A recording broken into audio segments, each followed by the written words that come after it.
importe la diversité qui est présente de la personne qui est devant vous, il va falloir le respecter. Et avoir aussi une ouverture et la communication, parce qu'on est juste responsable de la façon dont nous parlons vis-à-vis de notre culture et de nos passés et tout ça là, mais on n'est pas responsable de la façon dont l'autre l'interprète. Donc il va falloir jouer aussi avec la communication, de s'assurer que l'autre me comprend, de s'assurer que l'autre est à l'aise de travailler avec moi.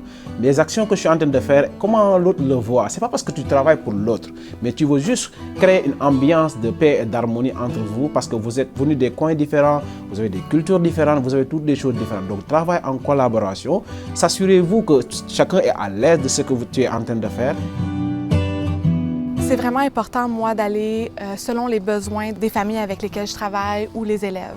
Par exemple, si j'ai des élèves qui veulent exprimer leurs émotions, on sait que selon les études, parler de nos émotions, souvent on a de la facilité à l'exprimer à travers notre langue maternelle. Donc si j'ai un élève qui va exprimer son émotion en anglais, bien, c'est à moi de m'adapter puis de l'accueillir dans sa façon de s'exprimer. Puis à travers tout ça, bien, moi je peux nous dialoguer en français, mais lui peut me répondre en anglais. Donc c'est une façon de permettre l'inclusion pour que le besoin de l'enfant ou de la famille soit comblé.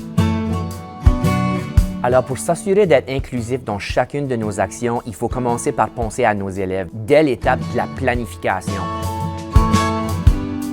Donc, on met un plan en place, puis on se dit, l'élève qui a cette couleur de peau, l'élève qui est d'origine de tel pays, l'élève allophone qui nous arrive, par exemple, qui ne parle pas la langue encore, est-ce que cet élève-là va se voir? Est-ce qu'il va comprendre la pertinence? Est-ce qu'il va créer un lien avec ce qu'on est en train de faire qui va le permettre d'être engagé, motivé et actif dans ses apprentissages?